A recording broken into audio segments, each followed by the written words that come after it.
Assalamualaikum warahmatullahi wabarakatuh. Sahabat beriman, di dalam Al-Quran sudah dijelaskan proses diciptakannya manusia, yaitu dari segumpal darah.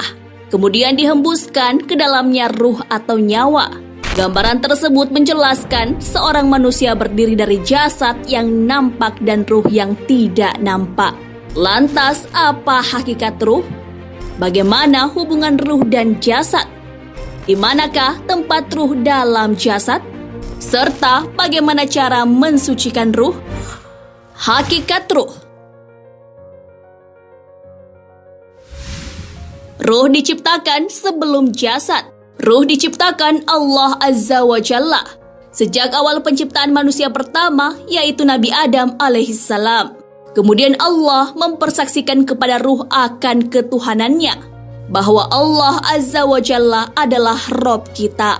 Jasad kemudian tercipta di dalam rahim ibu. Pada umur ke-4 bulan, ruh yang telah diciptakan terlebih dahulu ditiupkan ke dalam jasmani. Setelah itu, manusia mulai hidup dan telah memiliki sifat yaitu jasmani dan ruhani. Ruh akan terpisah dari jasad setelah kematian. Ruh kemudian akan kembali menyatu di alam kubur ketika ditanya oleh dua malaikat. Ruh lalu menyatu secara sempurna ketika dibangkitkan di hari kiamat, tentunya untuk menjalani kehidupan di akhirat. Ketika di dunia, jasad yang lebih dominan, akan tetapi ketika di alam kubur, ruh yang lebih dominan. Sahabat beriman, ruh adalah urusan Allah Azza wa Jalla yang tidak diketahui oleh siapapun kecuali Allah. Hal ini sebagaimana dalam firman-Nya. Dan mereka bertanya kepadamu tentang roh.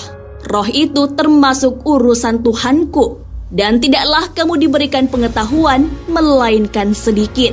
Quran Surah Al-Isra ayat 85.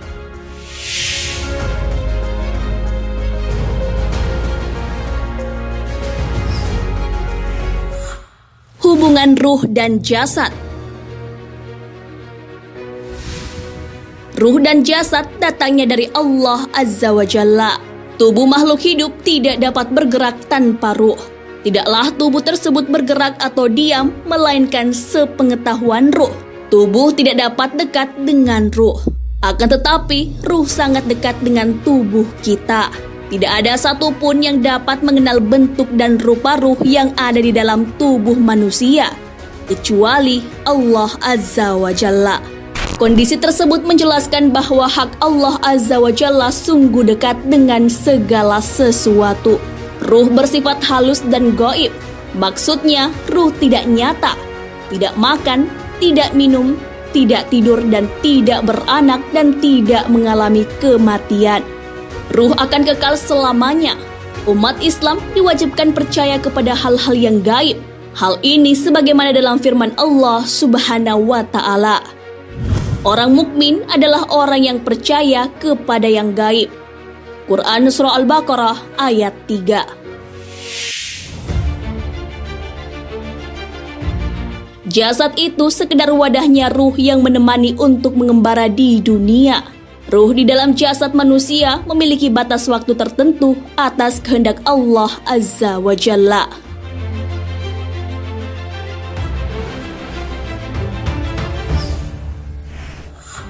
Tempat ruh dalam jasad.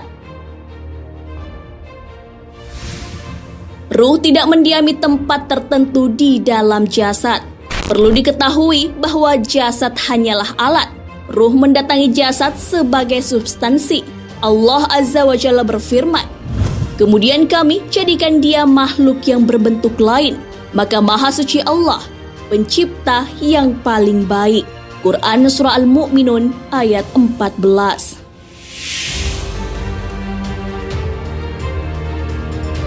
Ruh di dalam jasad ibarat raja dan kerajaannya. Ruh mengatur dan bertindak pada jasad. Keperluan ruh terhadap jasad juga dapat diumpamakan perlunya bekal bagi musafir. Seseorang tidak akan sampai kepada Tuhan jika ruh tidak mendiami jasad selama di dunia. Hanya ruhlah yang akan menghadap Allah nantinya. Tidak diketahui pasti letak ruh di dalam jasad. Letaknya hanyalah Allah Azza wa Jalla yang maha mengetahui. Kewajiban kita adalah mensucikan ruh. Sebagaimana juga kita perlu menjaga jasad sebagai media mensucikan ruh.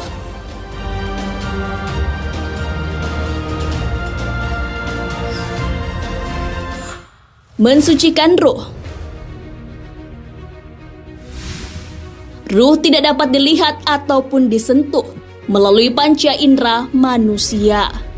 Ruh itu suci dan akan kembali kepada Allah Azza wa Jalla dalam keadaan suci. Hal ini sebagaimana dalam firman Allah Subhanahu wa Ta'ala, yaitu pada hari harta dan anak-anak laki-laki tidak berguna, kecuali orang-orang yang menghadap Allah dengan hati yang bersih. Quran Surah Asy-Syu'ara ayat 88 hingga 89.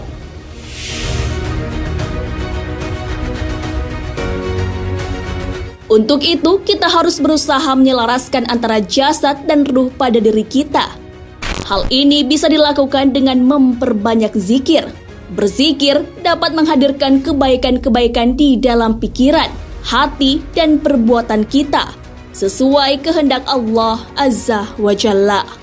Berzikir kepada Allah bisa berarti menyebut asma Allah. Misalnya melafazkan kata Allah, Subhanallah, Alhamdulillah, Allahu Akbar, dan Haukalah. Dengan menyebut asma Allah, kita sudah terbimbing pelan-pelan. Selanjutnya ke pikiran dan hati kita. Sahabat beriman, mensucikan ruh atau jiwa ini sangat penting, mengingat keimanan manusia akan selalu mengalami pasang surut. Diriwayatkan dari Abdullah bin Amr bin Ash, beliau berkata, Rasulullah SAW pernah ditanya, siapakah orang yang paling utama? Beliau menjawab, setiap orang yang bersih hatinya dan benar ucapannya. Para sahabat berkata, orang yang benar ucapannya telah kami pahami maksudnya. Lantas apakah yang dimaksud dengan orang yang bersih hatinya? Rasulullah SAW menjawab, dia adalah orang yang bertakwa atau takut kepada Allah, yang suci hatinya, tidak ada dosa dan kedurhakaan di dalamnya, serta tidak ada pula dendam dan hasad. Hadis riwayat Ibnu Majah dan Tabrani yang disahihkan oleh Imam Albani.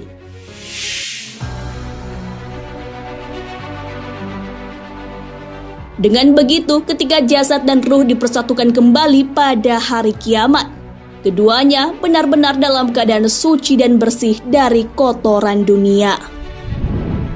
Nah, sahabat beriman, ruh dan jasad merupakan hubungan yang saling memengaruhi. Antara jasad dan ruh merupakan suatu kerangka yang saling membutuhkan dan mengikat.